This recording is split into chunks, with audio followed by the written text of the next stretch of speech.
자, 가족 여러분, 이번 판결 또 집중 좀 해주세요. 사건 개요부터 좀 짚고 가죠. 네, 일단 지난해 12월 15일 새벽 1시 45분쯤이었는데요. 이 경남 거제시의 양정터널에서 역주행하던 음주 차량이 이 마주오던 승용차 두 대를 잇따라 들이받았습니다.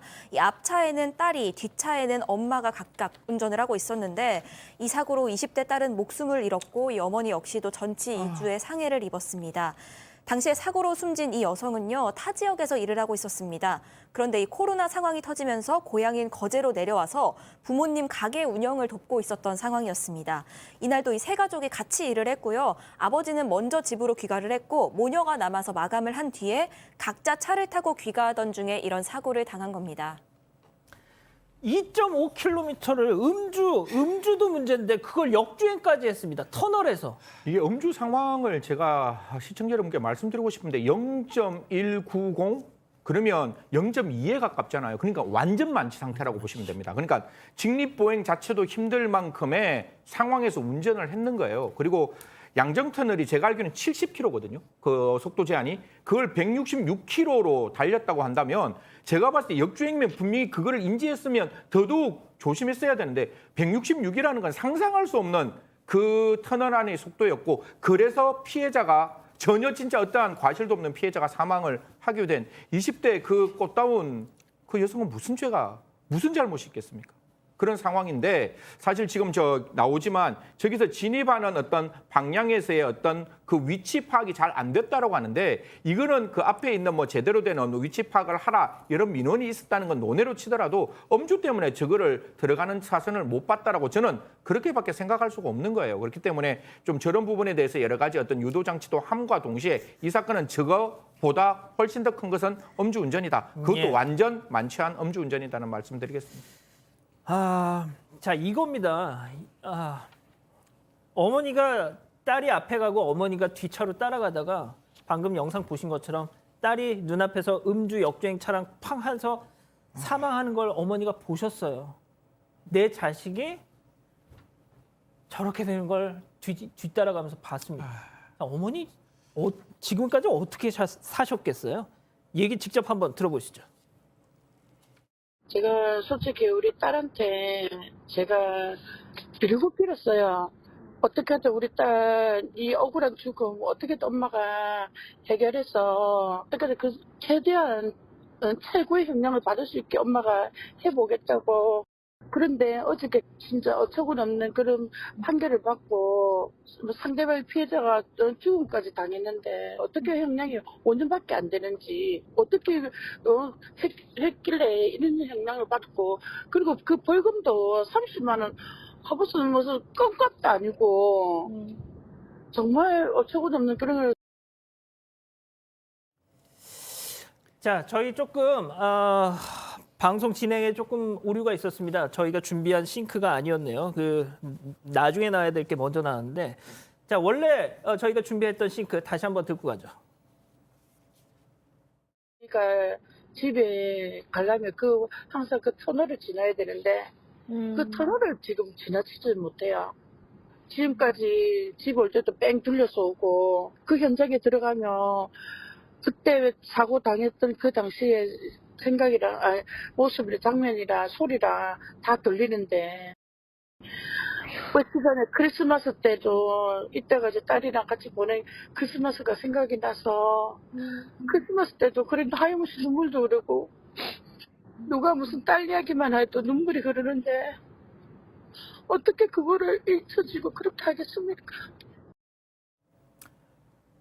팀장님 좀 어떠셨어요? 너무나 안타깝습니다. 그 당시에 사고 당사자예요. 진단 이주를 입었는데 그 어머니 눈앞에서 딸이 그만 사망했지 않습니까? 그걸 직접 어머니가 목격한 거예요. 그러니까 그 목격한 순간에 그 가슴 아픈 것도 그렇지만 그 후로 삶이 그걸 망가졌다는 겁니다. 당시에 그 가해자 같은 경우에는 뭐 음주도 했지만은 과속도 했고 또 그리고 그 역주행했지 않습니까? 3종 세트를 한 거예요. 그 사고 났기 때문에 그거를 어머니는 얼마나 슬펐겠습니까? 그날 이후로 이제 가게도 정리했다고 합니다. 가게를 못 하겠죠. 얼마나 슬프기 때문에. 당연하죠. 예, 그리고 운전대를 못 잡는다는 거예요. 당연하죠. 그렇죠. 터널이 아까 70km라고 했는데 터널을 지나가기도 무섭다.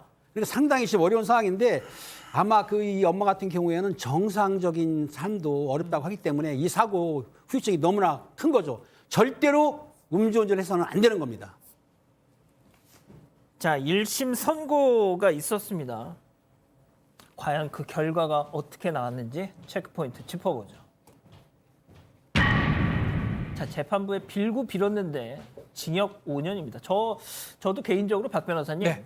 이거 딱 선고 결과 그 기사를 보고 정말 야 진짜 이 도대체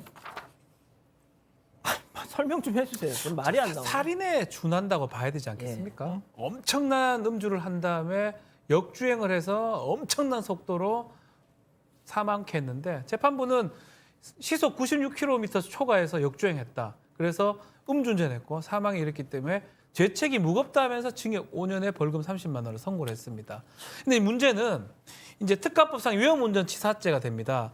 사실은 이런 어떤 음주치사가 반복되다 보니까 뭐 민식이법 등이 이제 만들어지면서 가중 처벌하도록 돼 있는데 형 자체는 무기까지 가능해요. 무기 또는 3년 이상의 징역인데 살인에 준해서 이제 본다고 하는데 양형 기준으로 보면 또 그렇지가 않습니다. 한 4년, 8년 그 정도밖에 안 되거든요.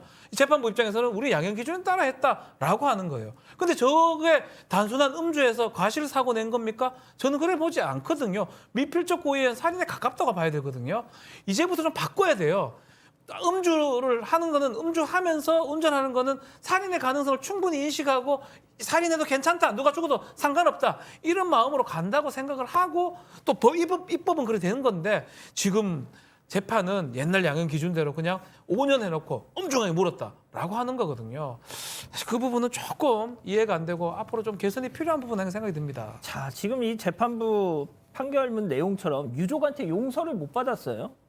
과거에 또 음주운전 처벌 전력도 있습니다. 야, 이런데도 이걸 이렇게 했다고요?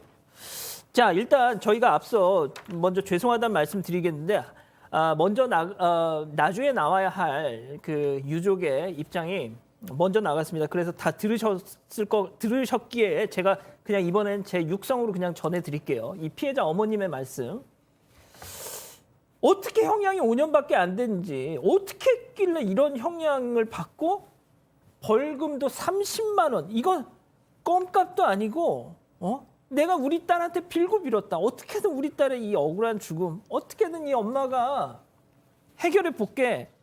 최고의 형량을 그 가해자가 받을 수 있게끔 엄마가 정말 노력해 볼게 빌고 빌었는데 형량 5년. 자, 그런데 더 충격적인 거 가족 여러분. 1심 판결 직후에 말이죠. 이 징역 5년 이후에 이 가해자 피고인 오늘 항소했습니다. 네, 이 사망 5년 사고를 많다고. 낸 가해자가요 항소장을 제출한 사실이 알려졌는데 1심 판결 직후에 곧바로 항소를 한 겁니다. 이 때문에 유족들은 더욱 분노하고 있습니다. 이 피해자 어머니는 앞서 싱크로도 들으셨지만요. 파렴치한 죄를 짓고도 형이 너무 과하다면서 항소하는 모습에서 하늘이 무너지는 듯했다면서 이 반성문을 11번이나 제출했던 건 벌을 달게 받겠다는 거 아니었냐. 항소는 형이 너무 가볍다면서 오히려 우리가 해야 할 일이다. 이렇게 전하셨습니다. 승현님, 제가 뭐 괜히 막 이렇게 이제 선동을 하는 거 아니에요. 이 사법부 막 이렇게 비판하면서 선동을 하려는 게 아니라 이건 정말 최소한 상식은 맞아야 됩니다. 제가 뭐 여러 번 이야기를 하지만 양형위원회 오늘 시청자 여러분 딱 들어가셔서 양형위원회가 만들어진 이유를 딱 읽어보시면 국민의 법 감정에 맞는 객관적이고 정당한 양형을 구현하기 위해서 이렇게 나와 있습니다. 국민의 법 감정에 맞는 거는 국회가 만들어 놓은 그 입법이겠죠. 우리 변호사님 말씀 주신 바와 같이 위험운전치사상 무기 또는 3년 이상의 징역 윤창호법으로 만들었는 겁니다. 지금 이 사람 물론 사람을 비난해서는 안 되겠지만 술을 먹는 것도 0.2에 가까운 술을 먹었다는 건 진짜 작정하고 먹어야 되는 거거든요. 그래서 그것도 터널 안에 들어갔을 때 뭔가 조심해야 되는데 그 터널을 166km로 달렸단 말이에요. 여러분 200km 가까운 속도로 달리면 사실 그 앞에 있는 그 거리는 점으로밖에 보이지 않습니다. 그런 상황에서 어떠한 잘못도 없는 피해자 가족의 한 명이 사망하고 한 명이 다친 이 사건에서 과연 징역 5년이라고 한다면 저는 판사님에게 이건 판사를 비난하는 게 아니라 판결에 대한 비판으로 정말 엄중하게 저는 묻고 싶습니다. 사람의 생명이 5년밖에 되지 않느냐고. 이 부분에 대해서 항소심 지금 뭐 어차피 지금 피해자 그러니까 가해자가 피의자가 항소했다는데요. 검찰은 부대 항소하시고 분명히 이 부분에 대해서 통영지청 더 엄중하게 항소심에서 그 공소 유지했으면 좋겠다는 말씀드리겠습니다. 이 숨진 딸은 말이죠. 코로나 터지고 나서 서울에서 직장 생활 정리하고 고향으로 내려와서 부모님의 가게 일을 돕던 누구보다 착한 딸이었다. 이렇게 말씀하십니다. 20대였습니다. 20대. 근데 5년이에요. 아직 안 끝났습니다. 이거 눌러주세요.